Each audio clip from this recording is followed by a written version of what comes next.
meeting for the public to observe. Others may participate only with the approval of the board.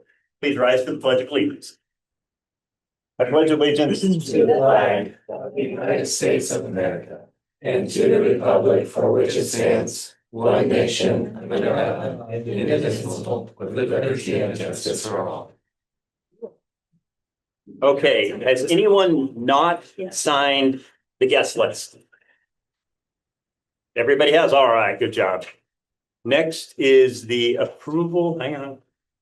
We need to approve the budget committee of, what is that, May 12th, 25, and the regular board meeting of May 12th, 25. I move to approve the budget meeting of May 12th, 2025. Second. Yep, and the regular. And I move to approve the regular meeting on May 12th, 2025. Second.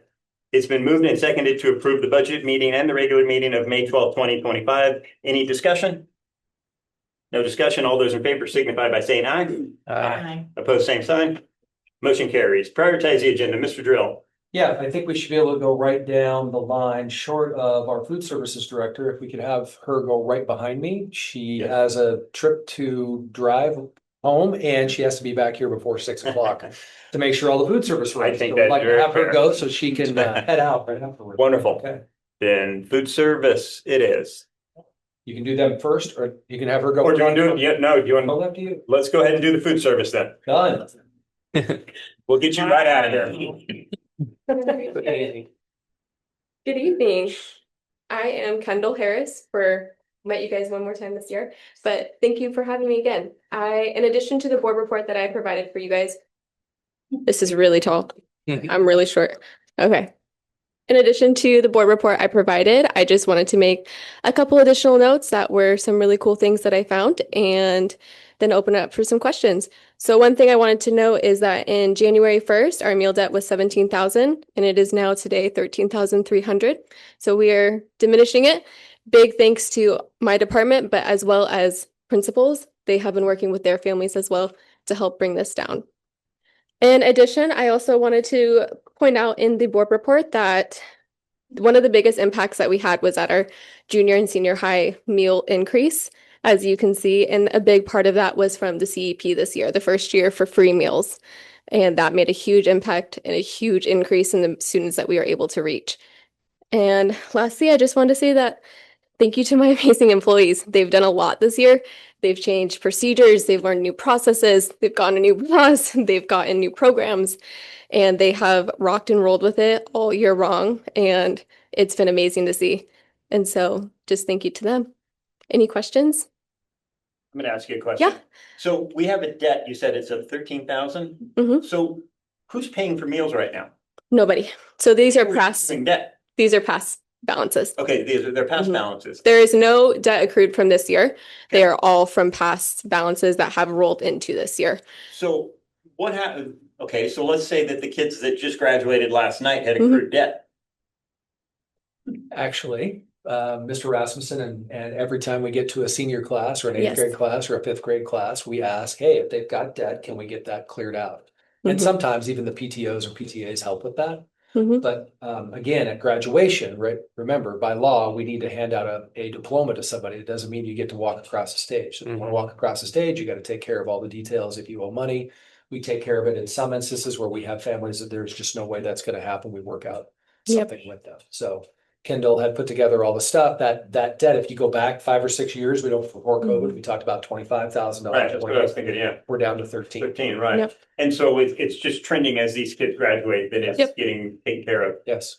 Did we have anybody that had a problem? So everybody walked, no one had a debt going into the other night.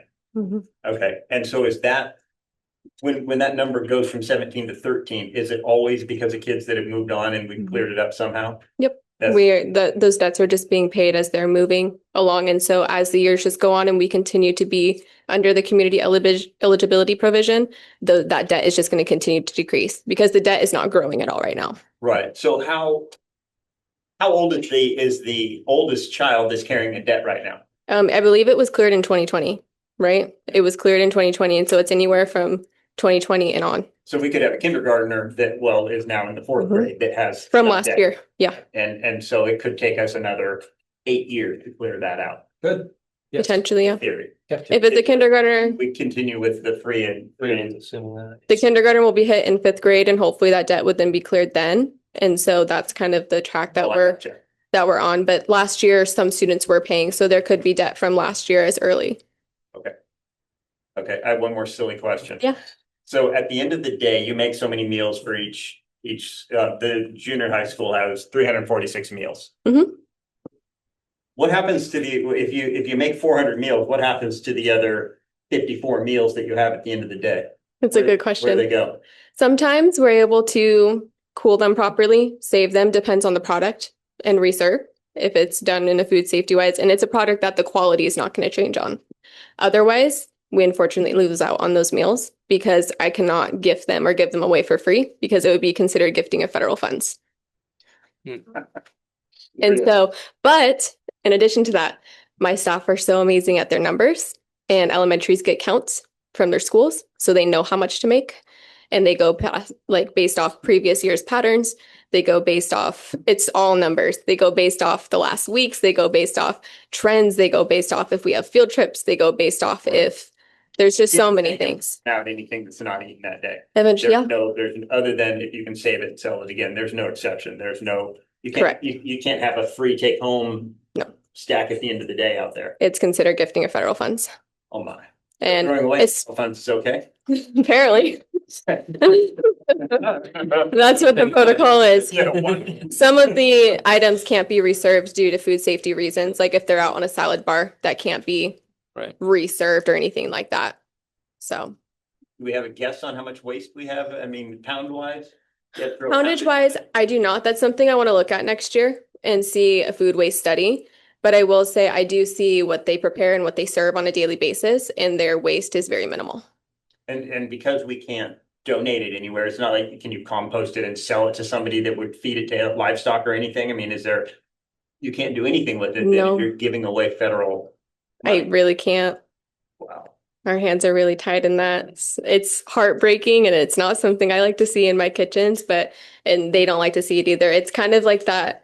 It's that perfect balance because we don't want to run out of any food or any options because we want all students to have the same option. But at the same time, we don't want to be wasting the food either. Right. So the feds pay for it even if we throw it out. mhm. Well, yeah, essentially it is. Okay. All right. That was interesting. It's interesting to me too. Any other questions? A little Alright. curious about blueberry blast bread, but Blueberry blast bread. Got it. It's a homemade bread that we make, and it's made in like a sheet pan, and it's completely homemade from scratch, and they put local blueberries in it, and then they slice it up and they serve it. It's kind of like a square, kind of like a coffee cake is what it was called before, but I had some pushback at my last district with coffee on the menu. So it's blueberry blast bread now. And I like the name. Good it's name.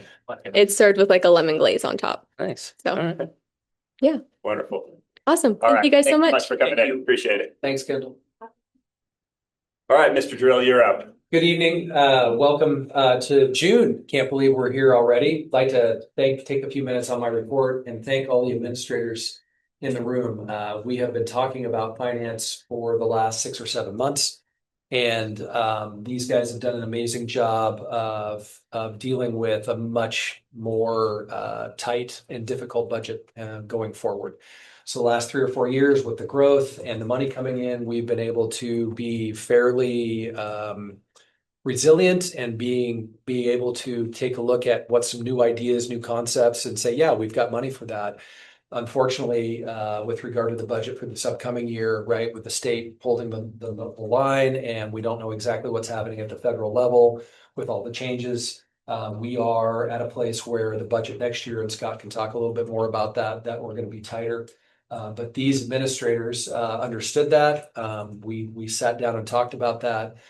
Their budgets are going to be tighter, not only at the end of this year, but going into next year. Just want to say thank you for that, so that we can go forward like we talked about and not cut any not cut any days, make sure that our students have everything that we've talked about. So that's been a good thing.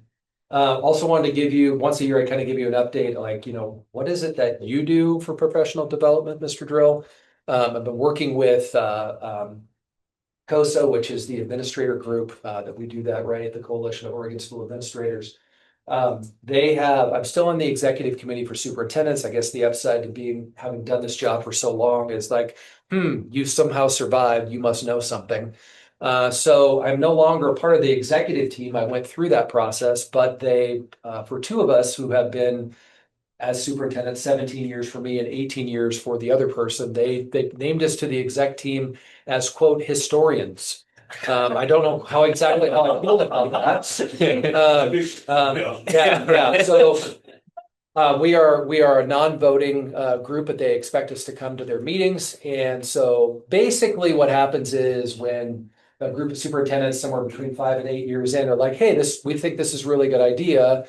The other person's named Heidi. Heidi and I are both like, well, actually 12 years ago we tried that and this is kind of what happened. Or that's an interesting new idea. We haven't talked about it. So they feel like having the two of us there can talk about that. So somebody said, why is it that the governor is actually the superintendent of public instruction? By law, she actually is, right? We have a deputy superintendent who runs public instruction at the Department of Ed, but officially the governor is that. Well, 18 years ago, there was a person that was in charge of education, but they were elected and really didn't know one thing about education. They happened to have been a former reporter in a newsroom. So they really didn't know what was going on.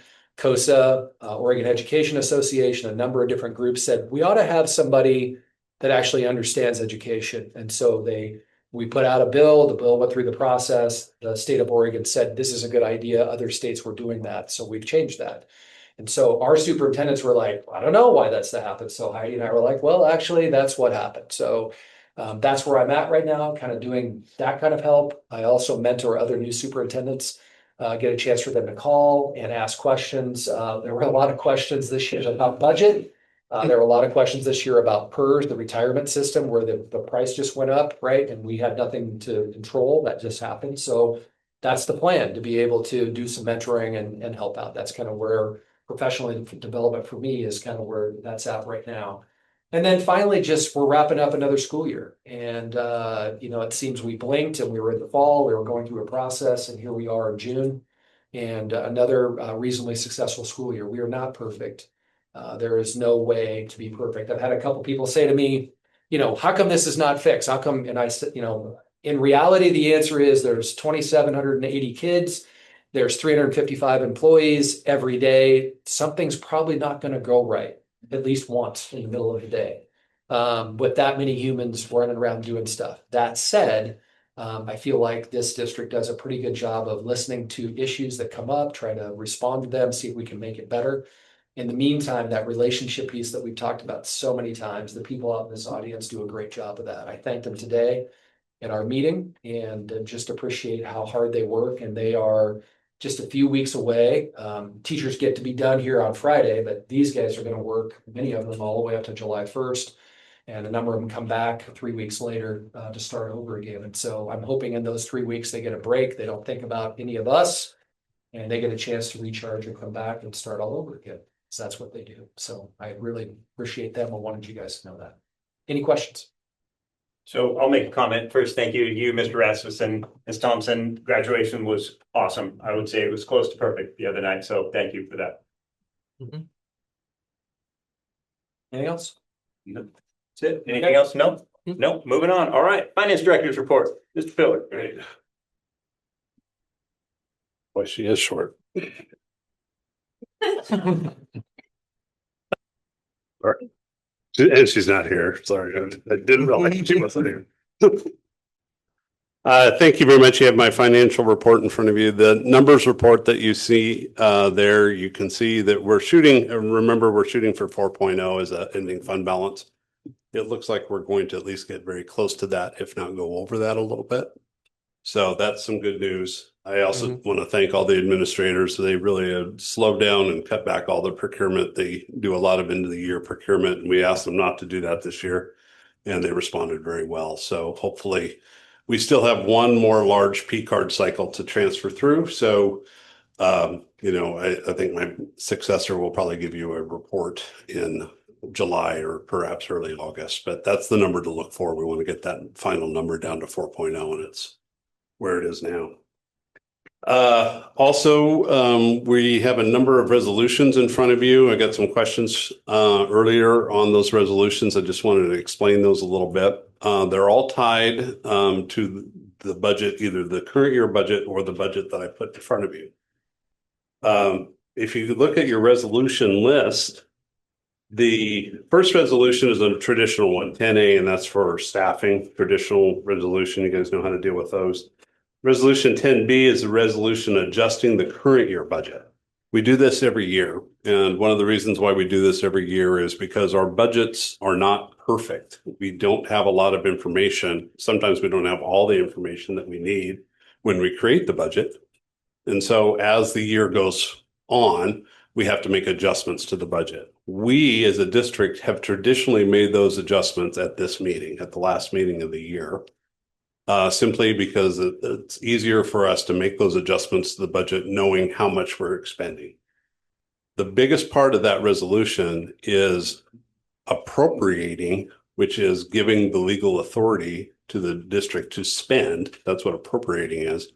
The unexpected revenues that we have coming in, oftentimes from grants. We had a couple of state grants that we didn't know that we were going to get, or we didn't know how much we were going to get. None of that is uncommon. And so when we get those funds, we have to appropriate those. So this is a process that we've done, I believe, every year, with maybe save 1 year that we didn't do that since I've been here. So in the last 10 years, it's a little bit of a large resolution, only because this year it impacted a lot of large funds. And our auditors look at that to make sure that we adjust the budget accordingly. 10C is adopting the current year budget. Okay. And then 10D is appropriating that budget, which gives us the authority to spend that budget. 10E imposes the tax. We have two large tax-related revenue sources. One tax-related revenue source is the amount of money that we charge for the GO bonds, and that pays our debt service on the general obligation bonds. And then the other is our permanent rate. And so that's the amount of money we get for property taxes. And then 10F finally categorizes the tax. Now, historically, when we've read those, and I know the process that you go through when you read those, if you have a long body in that resolution, you can just say the budget or the resolution title and as presented, and that files for all the legal stuff, and then you can vote on it. So is there any questions on that? Okay. And finally, I'm kind of sad to say that this is my final presentation to the board. I wanted to thank you personally for all the work that you've done. I've been very blessed to be in this career for almost 20 years, and I've worked with a lot of boards. And I am not exaggerating when I say that you are the highest functioning board I've ever seen. You guys do a great job, and it's really an honor and a pleasure to work with you guys. So thank you very much.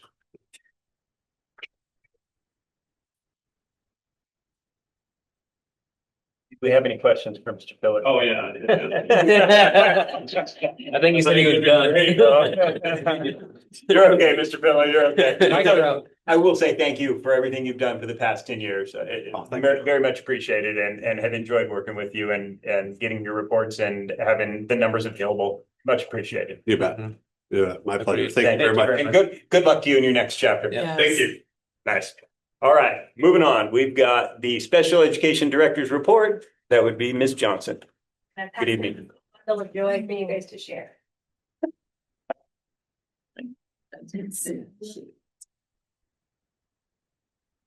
So what I'm passing around, that is one of our students at Cloverdale. And when I get up here and I talk about special ed and classes and caseloads and getting kids what they need, I wish Kendall was sitting here because I really wanted to honor her in her kitchen tonight, along with my feeding team. So I have an SLP, a speech language pathologist, and our occupational therapist work with our kitchen.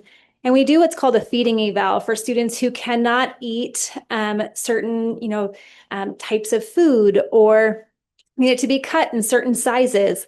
And this little boy, that was his first day ever having school lunch. And he needs to have it portioned and in different textures in order to keep him from choking.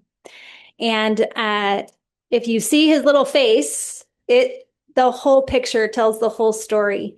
And true inclusion is not just sitting in a general education classroom. It's not just being out on the playground. It's truly being able to do and have the opportunity to access so much more in our schools.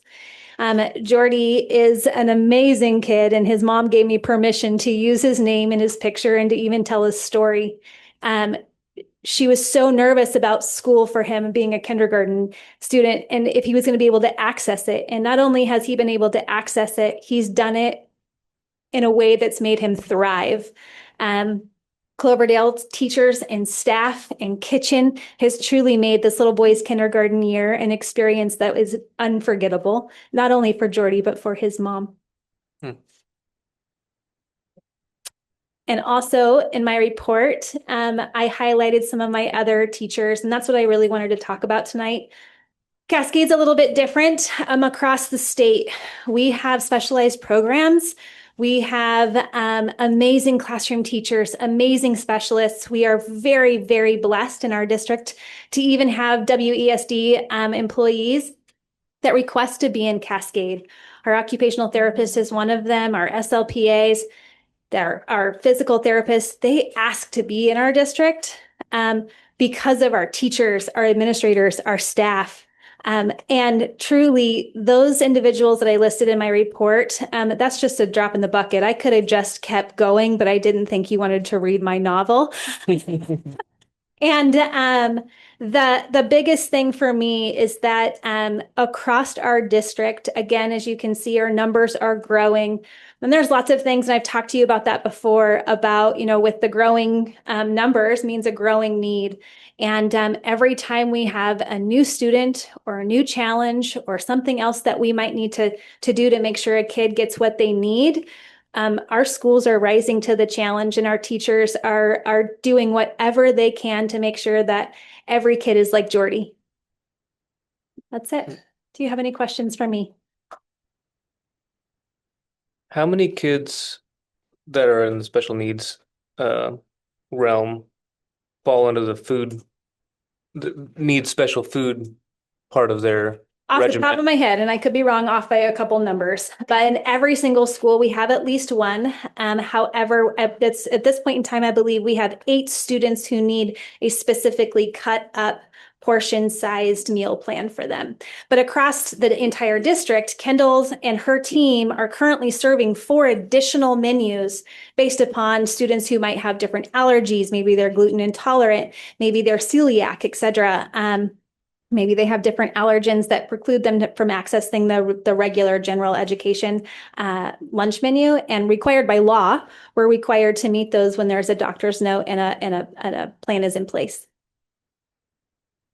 I just wanted to say thank you for sharing Jordy's story.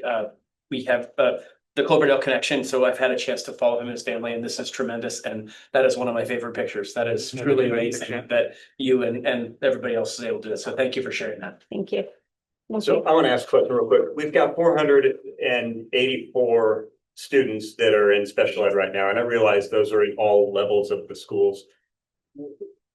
Does the district deal with children in our district that are outside of the school age, like below or above 18 to 21? Yes, we have an adult transition program. 18 to 21? Are they part of that 484 kids that are being counted? Yes, sir. And what's the lowest number we take?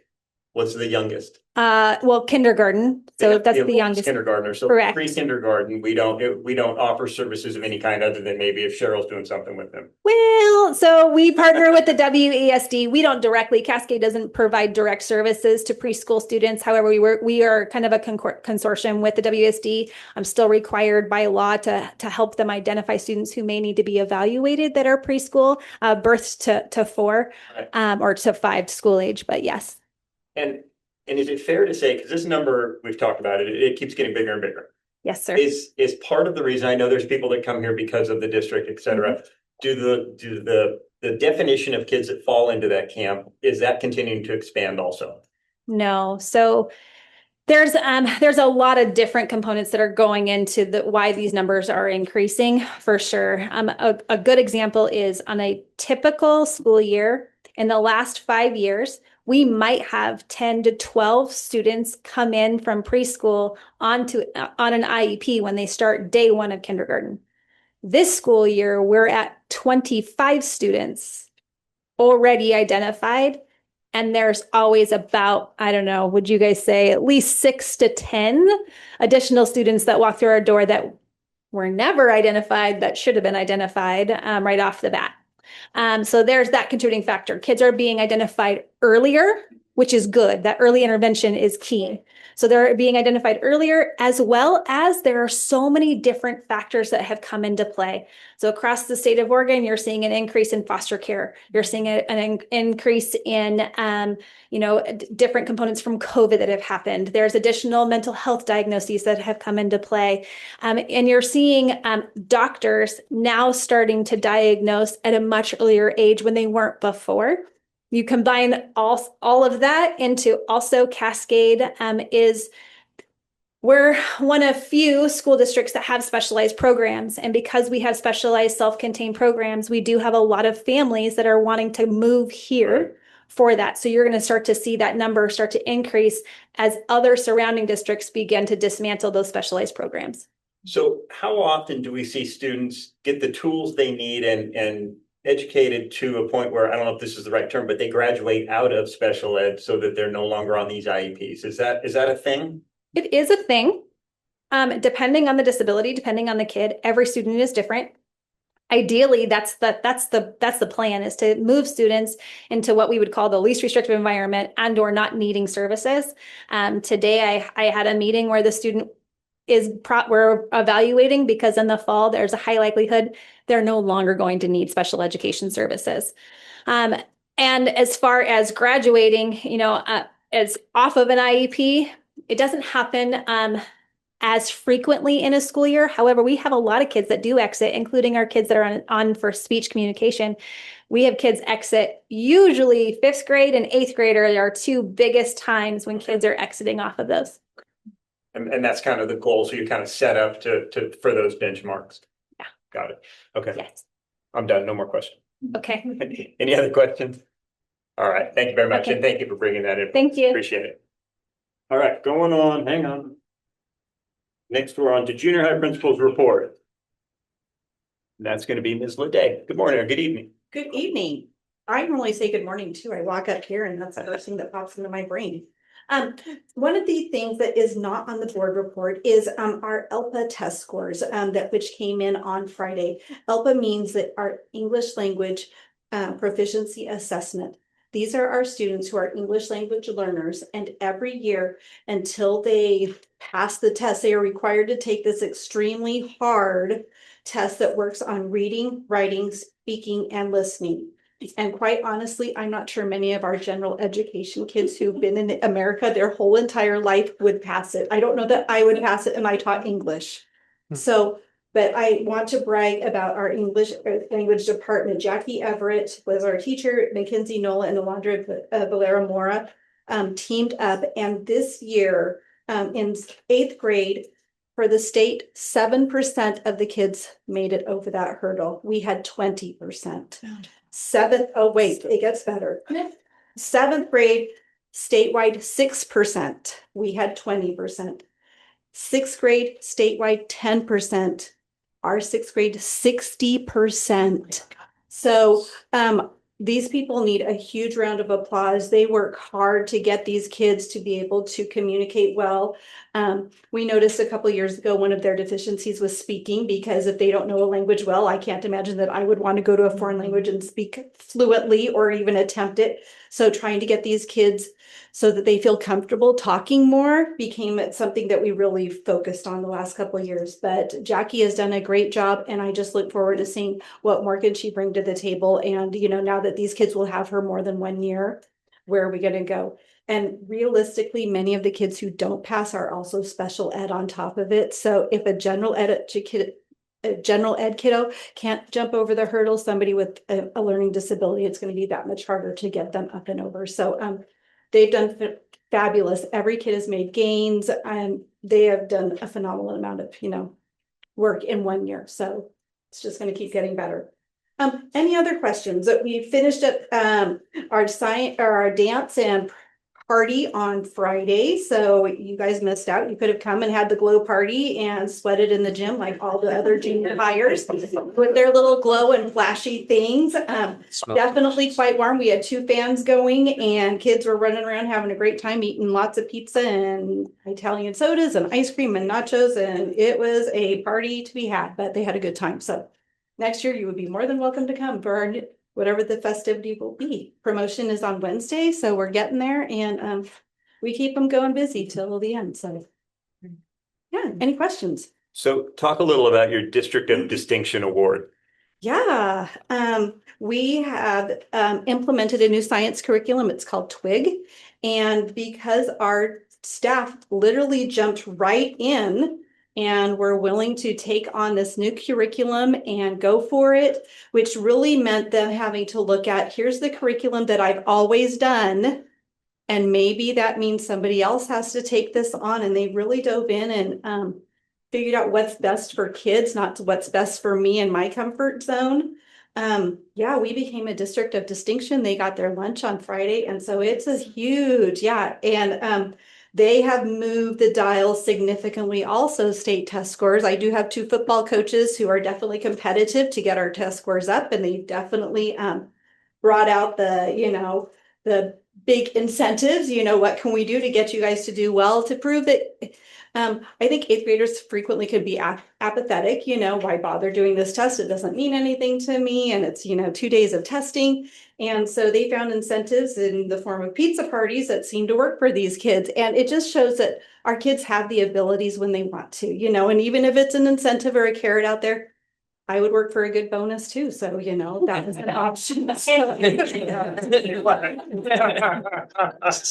in there. Pizza parties, whatever it takes, but our kids have done really well. And I look forward in the fall to showing you how well the junior high has done. Well, good job on that. Thank you. Thank you. Any other questions? Any other questions? Nope. All right. Thank you very much. All right, moving on. We've got Cascade Opportunity Center. Ms. Thompson, good evening. Good evening, everybody. You have my report in front of you. Just want to shout out a couple of different things. One, this year we have the privilege of having Kathleen Rasmussen, who is our college and career coach for part-time at our school, and just highlighting a little bit of the results from having her there and having her focus on post-high school goals. And so you can see the numbers there. We've had just more students apply for scholarships, for different grants. We had a student that got the Shemeketa honors, and compared to before when we didn't really have the resources, students are not just worried about graduating and finishing, but they're also looking now towards post-high school.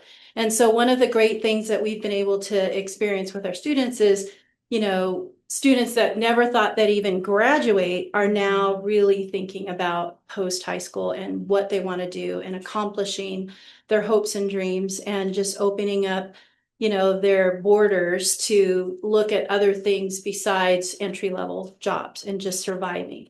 And so I just want to shout out to Kathleen and all the work that she's done. Students in our building, attendance isn't that much of a priority for them sometimes, but when they knew that she was in the building, they made a point to be there just so that they could talk to her. And so she focused a lot on seniors this year, and now we're working on seniors, juniors, and then building that on and moving forward with that. And then also just a really fun time with our graduation dinner. We had we changed the venue this year. We used to squeeze into the turnaround cafe, and the owner there, Nancy, has just really opened the doors for our students.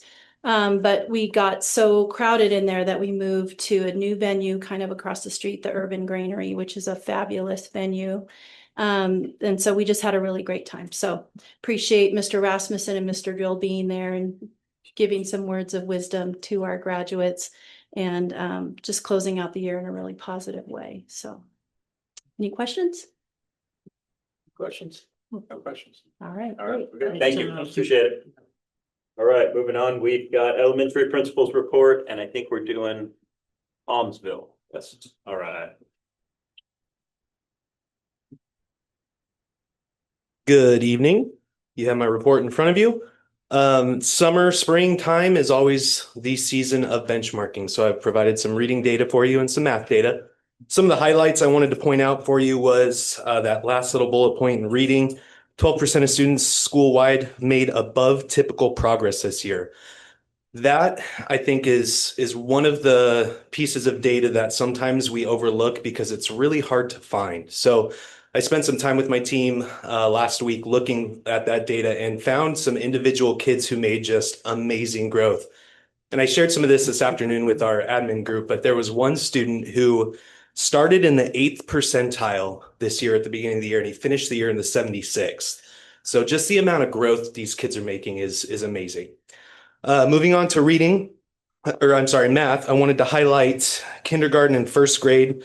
62% both of students in both grades moved from below grade level to on grade level, finishing at 73% grade wide. And that's just amazing. The growth that we've seen in iReady district wide, Mr. Dyer and I were looking at that earlier this week. Nope, it's Monday, last week. Just the amount of growth that we've seen district wide just in our math the last 3 years that we've had it has been phenomenal. It's a great system, great curriculum, and kids are making the gains that they need to be ready in junior high when they get there. Now, any questions about reading or math before I talk about some fun? Because reading and math is fun. Okay, if you look at the back, you'll see all of the different activities that we have done at Almsville over the spring. A long list, a lot of fun. It takes a lot of energy and effort on our teachers' part, but it's so worth it. Getting kids all of these opportunities to go and do great things is, you see the smile on faces of kids catching their first fish in 4th grade at the ODFW field trip, kids going to the coast for the first time, kids going to the zoo. We've got bingo, carnivals, TPT finals. That's the tournament of page turners. We ran an in-district reading tournament this year where all 3 elementary schools participated in reading books and then doing some quiz bowl type things with. That was fantastic. I watched the finals a couple weeks ago. It got heated, but don't worry, everyone's okay. So the other thing that I'm super proud of, and Jody mentioned this in her last board report, was the Panther paper. And I brought copies for you. Nice. It's very well done and it's excellent reporting. I'm not joking. That's real. That's a real statement. I've got lots of copies. I'll put one out last week. Of course, I talked about recess. That's right.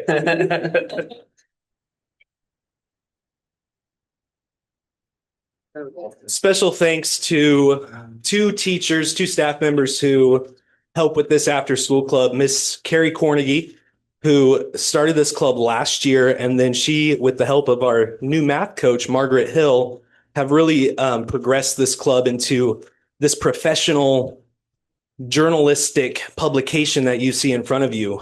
Miss Hill has in her former life, she was a reporter and worked for newspapers in formatting and editing. So she's really brought this new and fresh way to kind of format things and edit and all of those great pieces of journalism that we used to see with those hand delivered papers of years past, not things that we have to log on the internet for. So any questions about anything? So I'm going to ask you a question. I knew it. First, this is awesome. Yeah. And you asked if there's questions on your report, but now and I didn't speak up. I'm going to go back now. That's okay. Here in the report, you said grades K through 2, indicating that our early literacy intervention systems, plans, and supports have been successfully implemented.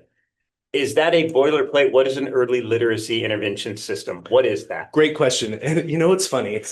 Do tell. Every time I write my report, I pick out areas that I know you're going to ask questions in, and I get ready for those. So you knew I was going to. I knew you were going to. And sometimes I even write parts that I think I'm going to bait Brett and see. And do I bait most of the time? Yes. Yeah. Good. So that's a great question. Working together. Yes, we are. Yeah. This is for the common good. Unfortunately, you've let everybody see behind the curtain, but that's okay. I should have said that. Can we take that off the record, please? Exactly. We'll go like this. Okay. There you go. Now the- Sound good. No, but that's a great question. And a couple of years ago, my team and I sat down and we really were trying to think of ways to intervene and best use our money most effectively. And it goes back to, I think Desmond Tutu made this quote, something about if you get tired of pulling people out of the river, go upstream and see why they're falling in, right? And so it's with that mentality that we've really started to hone in on that primary grades, the first, K1 and 2. And with the help of Mr. Dyer and some early literacy money, we were able to hire 2 IAs who help out in kindergarten. And they're doing smaller intervention groups to kids who would, in a normal year with less staff, fall behind quicker. So we're able to keep kids at grade level along with us. We're able to identify that sooner and get those kids on grade level. Once they're on grade level, it's much easier for them because next year it gets harder, year after it gets harder, and the gap just gets bigger. So as many kinders as we can have on grade level when we send them to first grade, the better they're going to be as fifth graders when they leave us. So it's that mentality. Special thanks to Mr. Dyer to understanding that and giving us some money that we could hire some interventionists to just serve those grade levels. I think that's been all the difference for sure. Yep. Thank you. Any other questions? That's it. All right. Thank you very much. Enjoy your reading. Appreciate it. Okay, moving on. We've got Family Resource Center Director's Report. Hello, Cheryl. Hi, everyone. It's good to see you all. So I gave you my report, but I have a few things I want to add to it. We kind of did a little data on our McKinney-Vento kids, which are our houseless students. And 41% of the McKinney-Vento students from last year transferred out of the district. So that kind of shows families are moving. 8% graduated out of Cascade, and 9% continue to be McKinney-Vento this year. So our numbers just, even though we have fewer this year, I went to a conference and I got a really good explanation of what McKinney-Vento is and how to address the needs of those students and what are the regulations and guidances for that.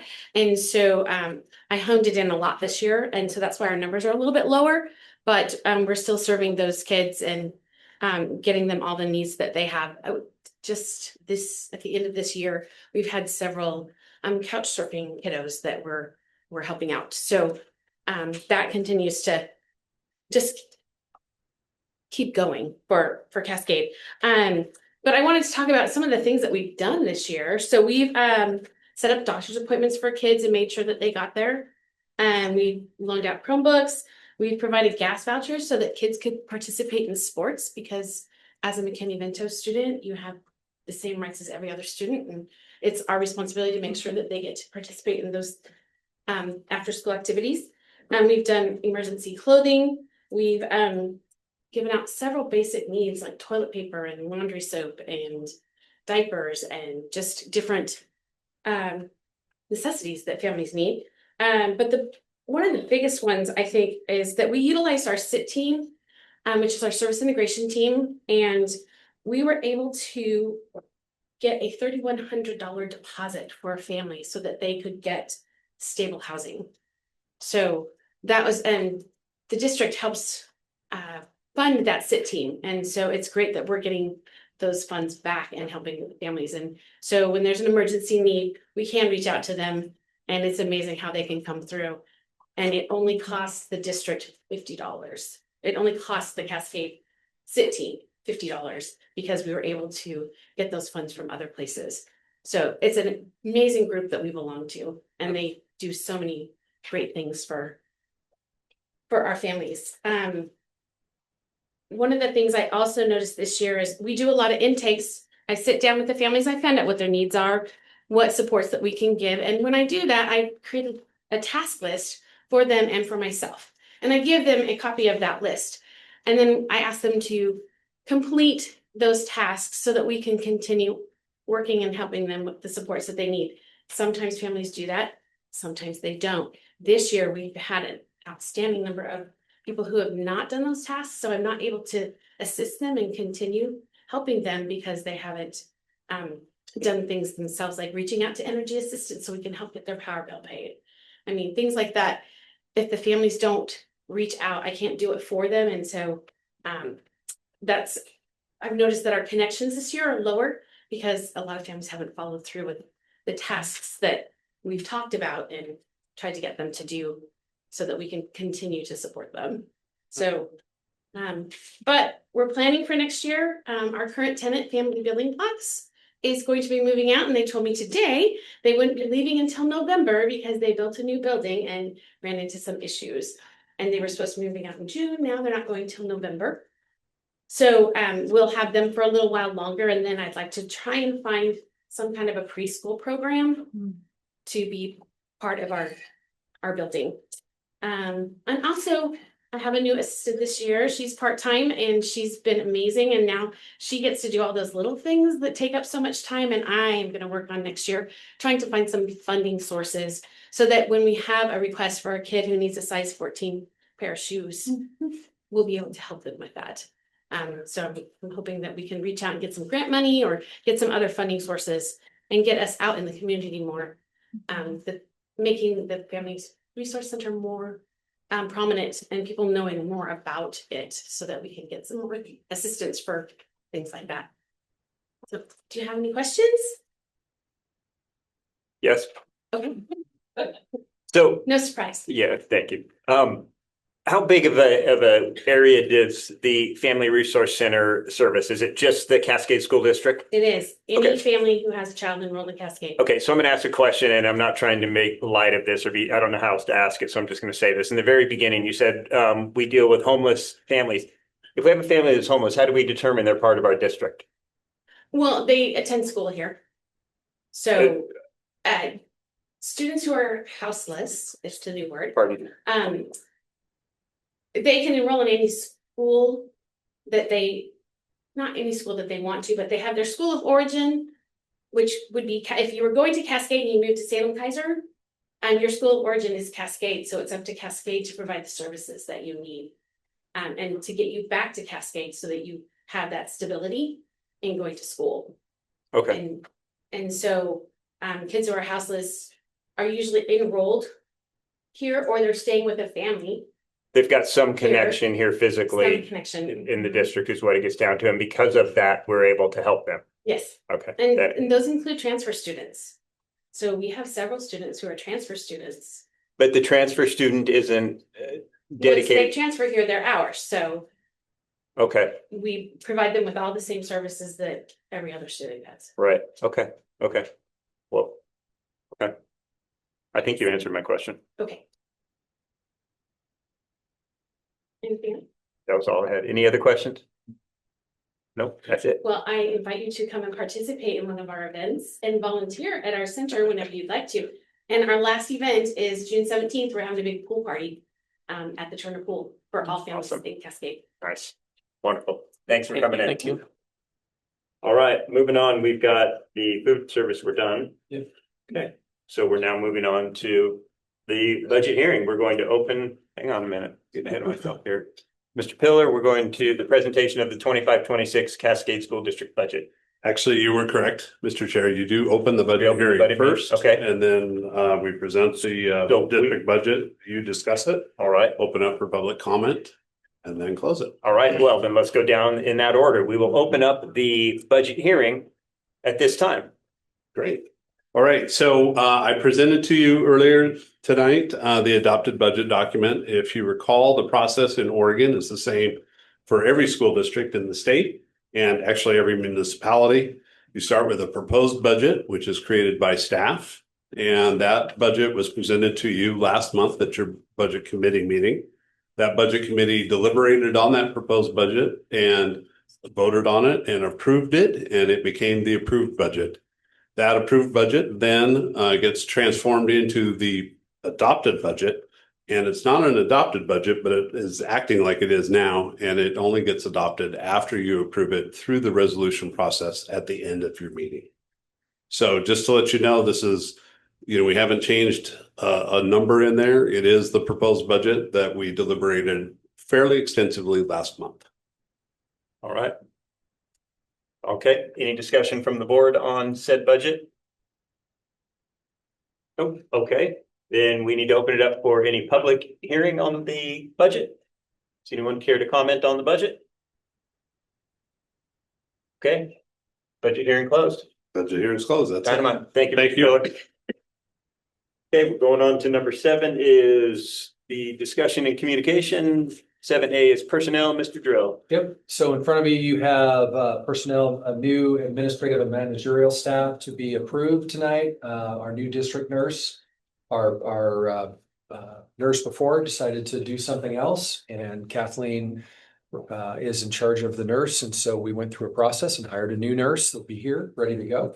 And then also we did indeed, after a lot of email and interviews, we hired a new director of finance. William Wang will be coming courtesy of Arkansas by way of Hong Kong. So this will be different. That's different, but we're obviously sorry to see Scott go. So we'll have those two there, and then the certified staff is below. As noticed that in probably the first time in all the years I've been here, that many Cloverdale, we actually still have one more that hasn't quite signed off and ready to go. So not anything that Julia's here in the crowd, not anything she did. We had 2 people retire. We had one person decide to work overseas, and somebody decided not to come back from having a new child. So they went through the entire process, and they hired they'll hire 4 teachers. And we have a Spanish teacher in the high school, and we have a teacher at Almsville. So questions on those? Questions? Nope. Okey-doke. All right, moving on. We've got 8 information items, Cascade Long Range Facilities Plan. Yes, so I'm going to turn that over to Mr. Coskella, and he's going to walk you through that All right, process. sounds good. Good evening. Good evening, board members. Just want to give you a little context. We're presenting to you tonight a long-range planning document that gives an assessment of our facilities and some plans about the highest priorities of the needs that we have facilities-wise. Last fall, we put out a request for proposals for professionals to come in and help us do that facility assessment and lead us through the long-range plan. And the bid that we chose was a combination of 3 companies, WRK Engineering, BBL Architects, and RNC Management. Each of those people involved with those organizations had worked with Cascade in some way in the past, and that made it easier for them to come in and look at our facilities. Tonight, we've got Matt Atkins is with us from BBL, and he's going to be here primarily for any questions that we have at the end about facility assessments, because they're the main firm that worked that. And then I'm going to turn it over to Scott Rose, who's from RNC Management. They are a company that's called an owner's representative, which means we hire them to represent us and to help manage our way through that whole thing. So Scott's going to give you an idea of this whole process. And then at the end, between the 3 of us, we can answer any questions that you have. All right, well, good evening. Thank you. And as Greg said, both BBL, WRK, and RNC Management Group have been through your buildings a number of times through the years. In fact, my earliest memory of Cascade was sometime in the late 90s, and I was doing phone polling for a bond, and Mr. McBride was there kind of, helping us get through that process, if you will. So I've been involved with Cascade for a number of years. So what we're going to go through here, and I'll try and be very brief in this, is really what we did for the assessment process and the planning process. And your district went out for a technical assistance planning grant, 2 of them, one for the physical building assessments and one for the long-range facility planning that is to be community-based. And so, as was mentioned, so Matt and BBL, they led the facility assessment process. And then I led the long-range facility committee community-based planning process. And then we overlapped on some of the issues as we went through the process. So with that, I have a report here. Let's see if I can get this right. So because you received state funding for this, there are state criteria that we had to follow and components that had to be met throughout the process. The facility assessment piece had to fill out the state required spreadsheets. There were about 12 pages long and about 18 different buildings. So lots and lots of different assessments that needed to be done. What's important to note is that with the assessments is they were identifying deficiencies in the existing buildings. They were not identifying solutions. So they're identifying deficiencies in systems, deficiencies in finishes, and going through and taking a look at that. In some cases, it might be obsolescence for a specific facility. For instance, home ec might have become obsolete based on the programs that you adopt now. But we did not identify solutions in those. Solutions came in the planning process as we went through. And that's why you'll see differences in the budgets. So again, going through very briefly, we'll go through the folks that participate in this, the synopsis, and then you'll see items 1 through 5 there. Those are criteria that the state has imposed. I'll spend more time actually on the synopsis, and I'll just gloss over the other components because there are criteria for what's being turned in, but not necessarily where the focus of that planning group was.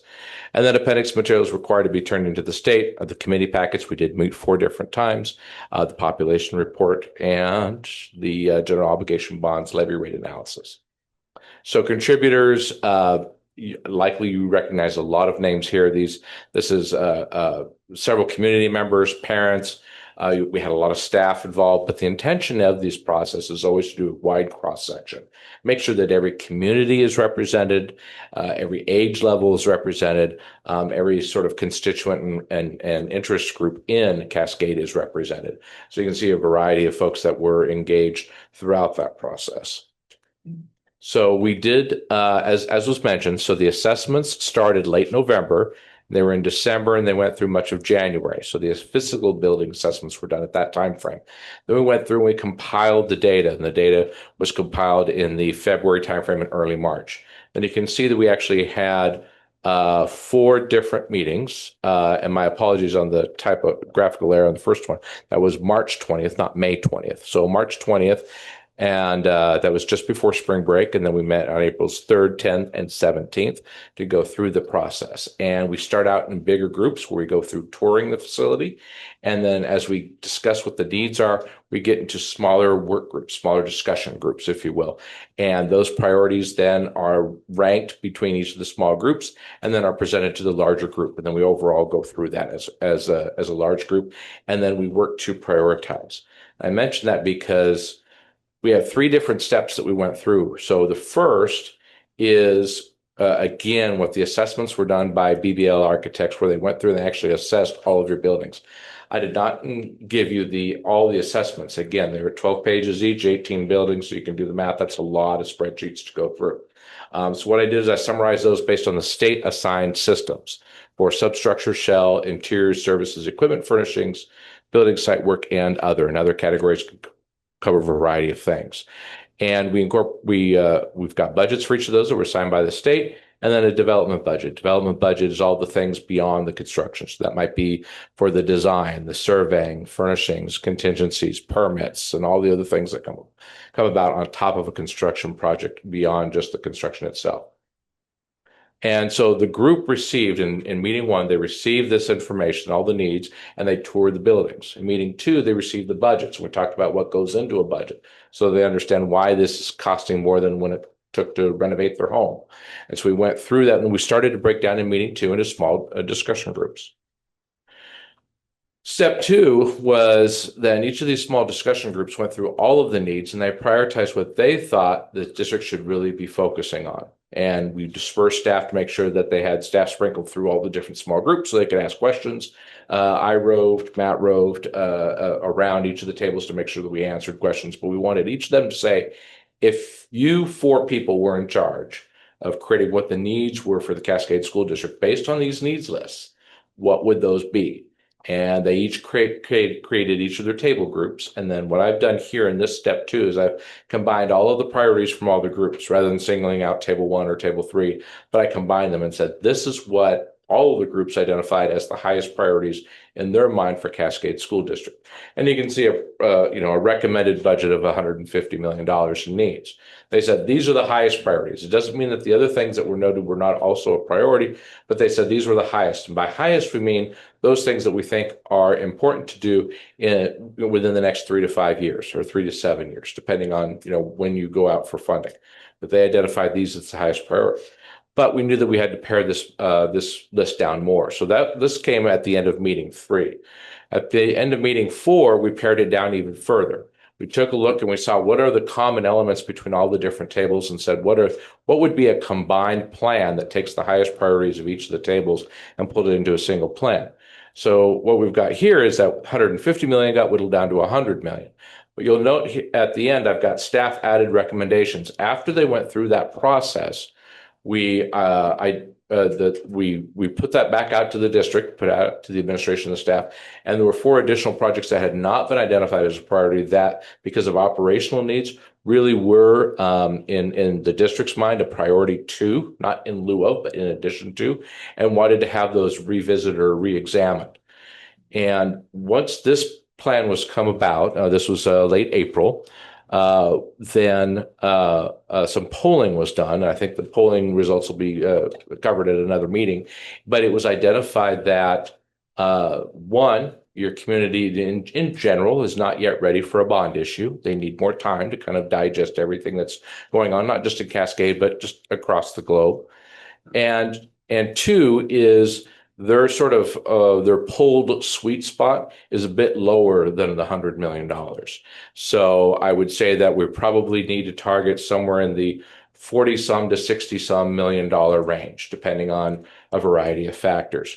What we're looking at beyond the bond, though, is also the other grant opportunities. So when I say 40 some to 60 some, I also want to take into account not just the bond, but also what we call the AWESOME grant. That is the Oregon School Capital Improvement Matching Grant. So they had to come up with something so they could just use the acronym AWESOME. So what that is Cascade would qualify for a $6 million grant. It is a competitive grant.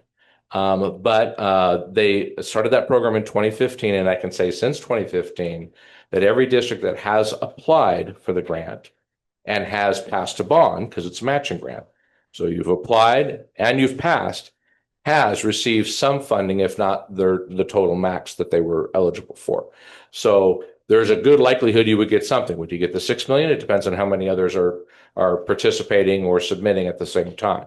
But the 6 million is potential there. There's a $2.5 million seismic rehab grant. I know this district has pursued those in the past and received those. There are also some Energy Trust of Oregon grants, and there's a few other smaller, like CTE based grants. So I think to get where you want to get to, it's going to require you to look at multiple funding streams. General obligation bonds, certainly at some point. But it sounds like the polling is indicating probably not this November. So that's why we would like to take this list and reconvene the committee in late August, early September and say, okay, we've got to whittle this list down more. What does that look like based on polling information? So they want to get more polling results. They want to share that polling data, because that polling data is something this group didn't have. The committee didn't have. Is they were looking at this in terms of all these needs identified, and they prioritized, and they had a lot of great discussion, but they didn't have any polling data. Now, what does our community at large think of this? And so getting that data, I think, will allow them to take another look at this and prioritize. Certainly, as I mentioned, the early assessments were about deficiencies in existing buildings, existing systems. You'll see in this here, it's actually more solutions oriented. Yes, you have things like roofing, mechanical systems, finishes and such, but you also have constructing a new 5-6 school. You have building new cafeterias, new gymnasiums. Those are other parts that are part of that solution, if you will, because you do have overcrowding. You have overcrowding right now, and you're projected to even have more overcrowding. So how do we accommodate for that? The assessments incorporate what's called a facility condition index, or an FCI. And general industry standards are that if you have an FCI greater than 40%, what does that mean? The cost of repairing everything in your building divided by the cost of just replacing the building. Okay, and that's your facility condition index. So that could get, that could even exceed 1 if it costs more to repair your building than replace it. So if you get a FCI greater than 40%, you need to look at long-term what you would do to eventually sunset that facility, and that it becomes less cost effective to continue to invest in that facility. Ideally, you're investing when FCIs are at 10 and 20%, and so that you keep that percentage down low, continuing to make investments. But sometimes buildings just simply age out. So all of your buildings had a low FCI except one, which was Almsville 3-5 School, at an FCI of 59%. Okay. So what does that mean? That doesn't mean they won. It just means what that means is that Almsville 3-5, which shouldn't be a surprise to anyone here, has a lot of systemic concerns throughout the facility, such that, again, just looking at it through the lens of a facility assessment, it looks like one that you should try to sunset in the near future. Find a different way to accommodate those students, which I realize that's a struggle when you're also growing at the same time. You can't just shutter a school if you're growing, so you need to look at replacements. So what was come up with by your committee was a grades 5-6 school and preparation for a fourth grade wing. What would that look like? So what would be the cost for that, and where would that sit? You have property behind this facility here. So that was placed, that was measured out, we looked at the sanitary sewer systems, water systems, power systems, et cetera, to say, could we support that? So instead of this being a 612 campus, maybe it's a 512 campus, maybe it becomes a 412 campus, long term, still keeping your neighborhood or your community elementary schools. So just some of the things that are being looked at. And then you can see, you added a net gain of 10 classrooms around your district with the federal funding, with the COVID money. That was fantastic. But when you add classrooms, you then start to strain your infrastructure. You have more needs than at your cafeterias, at your gymnasiums, at your restrooms, at your other facilities. And so that is starting to be realized too. Yes, we've got more seats for kids. That's fantastic. But you're starting to see a real impact on lunchtime, where lunches are starting. Kids are at school for about an hour and 20 minutes, and now they're breaking for lunch because you have to have that many lunches to serve all the kids. So starting to look at some of those issues. So this is really a snapshot in time where we're done to meet the state criteria. But again, based on the recent polling information and more polling that's going to be done, we really think that we want to revisit with that committee in late August, early September, and try and get this list whittled down a little bit more. That's the last slide that I wanted to go over in a lot of detail. You can see where we were talking about, maybe where it might go in the future, highlighted there in the blue. Just again, a very conceptual diagram just to say, does it fit? It was more of a feasibility study. Then we did do, and again, this is more for the state criteria.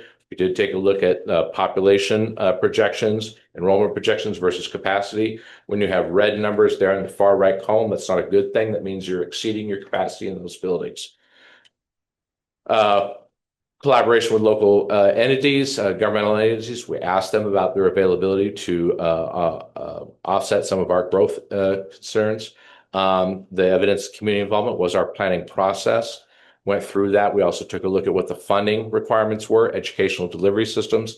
Is the district delivering education in a way that they want to long-term or not?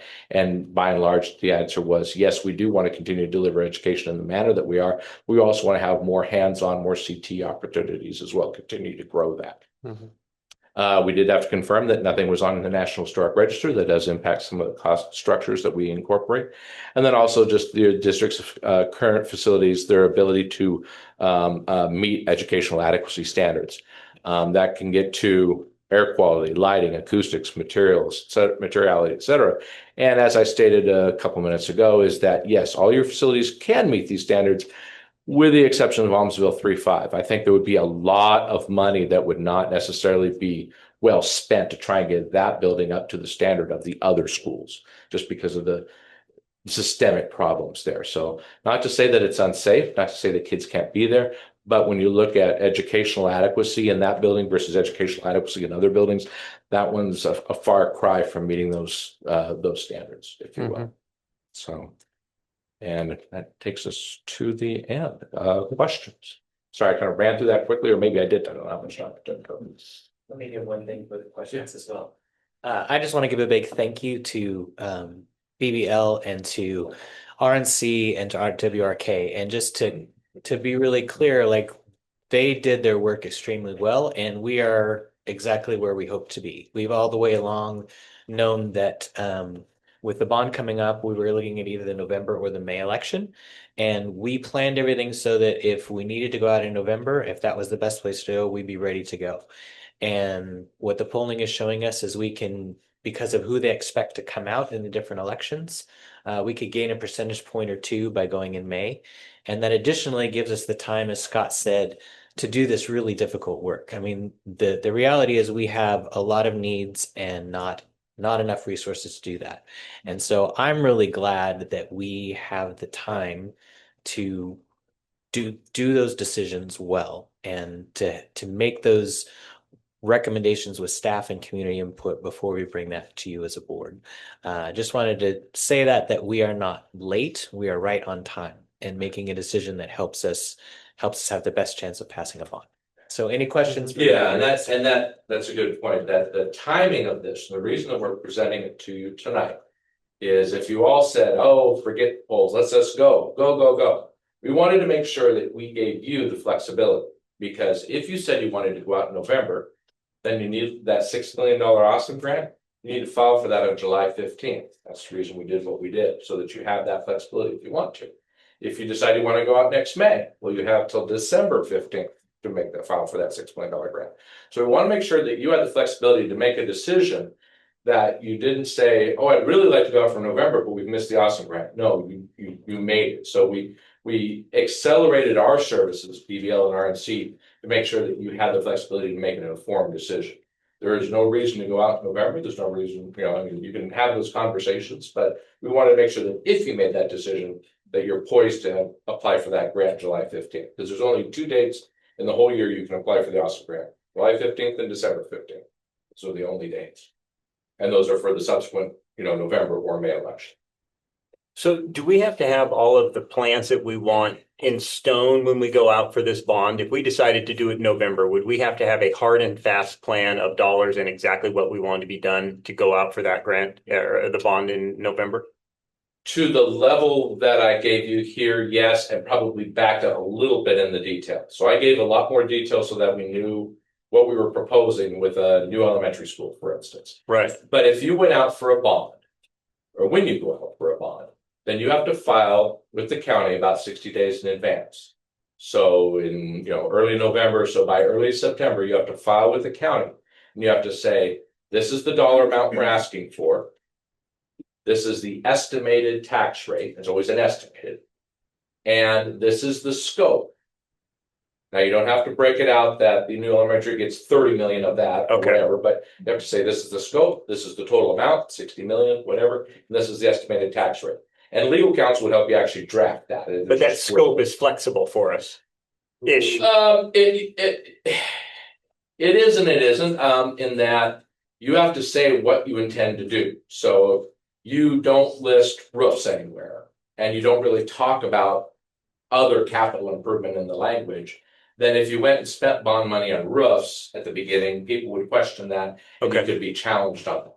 Okay. I would say that if you didn't put on there that you were building a new elementary school, and then you went and built a new elementary school, you would get challenged on that. Right. So normally what I see, people tend to vote more positively if they know what they're voting on. Mm-hmm. If you keep it pretty cryptic and say, well, the new elementary and other improvements as needed, right, you're less likely to have a positive result.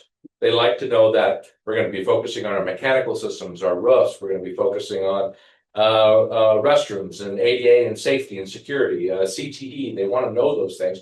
They don't need to know that you're buying equipment XYZ. They need to know that you're investing this way. It could be mechanical systems at most or all our schools. That's okay. You don't have to say mechanical systems at Cloverdale, Turner, and Almsville. You can just say this is what we're going to do district wide, so we bring ourselves up to a certain standard. Okay. Well, that makes sense. Yep. So yeah, I would take what we come up with a plan, that I would sort of distill it down to kind of simple talking points, again, because you'll be limited on words. So you don't want to talk about, the east wing versus the south wing or anything like that. I think you can keep it kind of higher level. Okay. All right. Perfect. You said the polling came back at 40 to 50. Is that what I heard? Well, we probably need to do some more polling on price sensitivity, because given the committee asked for, the assumption of some of the members of the committee was we could probably go higher, that the community would support that, and we found that that really wasn't true. So we tested a number that was at what the current rate is. So we had a bond that passed in 2005 at about 199, 198 per 100,000 assessed. We're currently at 110 because of a variety of things that's lowered over time. So we tested the 110, we tested 199, and we tested 229. The surprise to us was that the lower number was not as much of a bump up as we anticipated. The highest number was actually in kind of that middle range, but definitely not at the higher range. And so what we probably need to look at is pull a little more between the $1.10 and the $1.99 to see where those sweet spots might Still be. trying to dial it in a little bit. Yeah, we don't have a good sense of the sweet spot yet, but we know that. But over 2 seemed a little high. Yeah, it was just, again, it's those reactions from folks. And you're looking at the percentage of yes to no, and it's like, oh, okay, that did drop us down 3 points. Yeah. And likely whatever you do, whatever bond you go out for, it's not gonna be some landslide victory. It's always gonna be close. And so you have to really pay attention to some of those nudges that happen with that poll. Now, this is also the initial poll. As you start to roll more information out to the community and you start to do more polls, you're going to see people sort of settle or land on a range, and that gives you a better indicator. So right now it's a little early to tell, but certainly we wouldn't recommend you go out for $100 million. 67 million, I think, might be doable with our $1.99. Take a look at that, but we think we need to do another paring down to just be a little bit more flexible. And then if we get the awesome grant, we also do X. If we don't get the awesome grant, we don't do that. We do that a lot when we bid out construction. We say, what's our base bid and what's our alternates? Our base bid, we know we'll hit the budget. Our alternates are if we had a really good day and we could buy some more in. And I think that's kind of going to be where you're at, is what has to be funded by the bond and what are other things that can be funded by grants if we get them. And those become sort of the swing projects, if you will. Do you include that language in when you're trying to sell the bond to the community? Like, hey, we're also going to get the $6 million grant, potentially get this. Yes, you definitely want to put the language in there, but it's obviously much more compelling if you apply for the grant, you get the grant. It's much more compelling to say, we have a $6 million grant that's sitting there. The state's going to give it to us if we pass the bond. It's sitting right there, help us pass the bond. If we don't pass the bond, that goes to some other district. So that's more compelling than, well, we're on a waiting list for a grant. We're hoping we're going to get the grant. If you pass the bond, we might get that grant. And again, it's more compelling. And you always have to follow the line of informational versus promotional. So that becomes a factor too. But until you decide to go out for a bond, you can be promotional. It's only when you actually vote as a board to say yes, we're going out for a bond, then you have to go to more information. So at this point, you'd be very promotional. Okay. Any other questions? I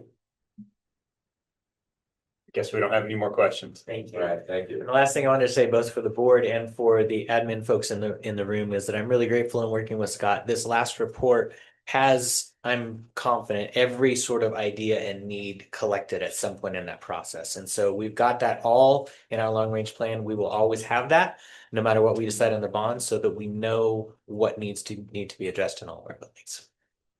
And we will be filing both the assessment and the planning document with the state by the end of this month. That doesn't mean you're locked into a bond. It doesn't mean that you have to even follow that plan. You can go in a different direction. But the state requires that within a certain time frame of actually getting those grants. And I've been working with Scott. We're actually a little bit extended on that, but we have to turn that in. Once you turn that in, you start a 4-year clock. So that 4-year clock means that in that 4 years, so by the end of 29, they round up. You must either go out for a bond or you must redo the assessment and planning. So it's 4-year clock from the time we start. It really doesn't matter when this year I turn it in because they round up to the end of the year, but we will be turning that in here before the end of your fiscal year. Thank you. Thank you very much. Thank you very much. Appreciate it. Okay, so next is 8B, staff retirement from PERS. Mr. Drill. Yep. So you have my letter in there as a retirement for PERS. I'll be back July 1st as per your guys' agreement with me to work back year to year. All right. I like it. Thank you very much. You're welcome. Next is 8C, staff resignation. So you got a staff resignation letter, so we'll begin that process to find a replacement. I think we're already working on that as we speak, so that's just in there for you as we always do. Okay. And last is employee recognition, third Yep. trimester. Third trimester, so we always want to announce these first. And then we go out and say thank you to our staff that get those. Every school has folks that are listed. The administrators select these folks based on what they do. There's a little synopsis there of what they did. We'll take their picture, put it up here in the district office and say something. Greg does a great job of going out and get their picture. Lots of people love that, by the way. They love getting their picture taken. Yeah, they're always like, when is he coming? So I can make sure I look right. So at Cloverdale, Tina Gilbert was selected at Turner Elementary, Jean-Marie von Bronckhorst and Leanne Utterback. And then at Almsville, Ashley Ferens and Zoe Thompson. And they've done a great job. At the high school, Lily Roth and Bob Thompson. At the junior high, Wendy Kivett and Jessica Nolan. Just wanted to let you guys know. Dynamite. Yep. Any questions on that from the board? Nope. Okay, next we've got public comment. We had nobody send in public comment. We'll move on to resolutions.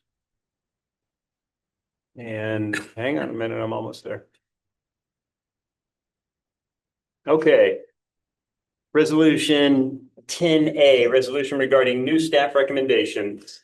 Be it resolved, the Cascade Board of Education moves to approve the hiring of new administrative and certified staff members for the 2024-25 school year as recommended by the administration. Second. Resolution 10A, resolution regarding new staff recommendations has been moved and seconded. Any discussion? No discussion. All those in favor signify by saying aye. Aye. Opposed, same sign. Motion carries. 10B, resolution approving amended appropriations of expenditures not requiring a supplemental budget in 24-25 budget. Do we have to read all the whereases? No, just read the title again and then say as presented. Sufficient. Present. Yeah, resolution 10B as presented. That'll do. Second. Oh, yeah, second, sorry. 10B, resolution approving amended appropriations of expenditures not requiring a supplemental budget in 24-25 budget has been moved and seconded. Any discussion? No discussion. All those in favor signify by saying aye. Aye. Opposed, same sign. Motion carries. 10C, resolution regarding the adoption of the 25-26 budget of the Cascade School District. Be it resolved, the Cascade School District hereby adopts the budget for fiscal year 2025-26 in the aggregate amount of $64,331,983. This budget is now on file at Cascade School District's fiscal office at 10266 Marion Road, Southeast Turner, Oregon, 97392. Second. 10C, resolution regarding the adoption of the 25-26 budget of the Cascade School District has been moved and seconded. Any discussion? No discussion. All those in favor signify by saying aye. Aye. Opposed, same sign. Motion carries. 10D, resolution regarding the appropriation of 25-26 budget of the Cascade School District. Be resolved that the Cascade School District hereby appropriates the budget for fiscal year 25-26, beginning July 1, 2025 for the purposes stated below. Second. 10D, resolution regarding the appropriation of the 25-26 budget of the Cascade School District has been moved and seconded. Any discussion? No discussion. All those in favor signify by saying aye. Aye. Opposed, same sign. Motion carries. 10E, resolution regarding the imposing of the property tax levy for the 25-26 budget of the Cascade School District. Be it resolved, the Cascade Board of Education moves to impose the following ad valorem property taxes for tax year 2025-26 upon the assessed value of all taxable property within the district. Second. 10E, resolution regarding imposing the property tax levy for the 25-26 budget of the Cascade School District has been moved and seconded. Any discussion? No discussion. All those in favor signify by saying aye. Aye. Opposed, same sign. Motion carries. 10F, resolution regarding the categorizing of tax. Be it resolved, the Cascade Board of Education moves to categorize imposed, categorizes imposed for purposes of Article 11, Section 11B below. Second. 10F, resolution regarding the categorizing of taxes has been moved and seconded. Any discussion? No discussion. All those in favor signify by saying aye. Aye. Opposed, same sign. Motion carries. And that is the end of our resolutions. Future agenda items, Mr. Drill. So we are, we're taking into account the conversation you had last month about checking in with our entire budget committee. As you saw this evening, right, we're a little over 4 million, which is a good sign for us, but we'll check in as we go along here month to month. And we'll go from there. Traditionally, July, we'll start over and you will reselect a board chair or pick the same one. That's totally up to you guys. And we will not have reports from the administrators. You'll get a report from myself and the new business manager in the summer.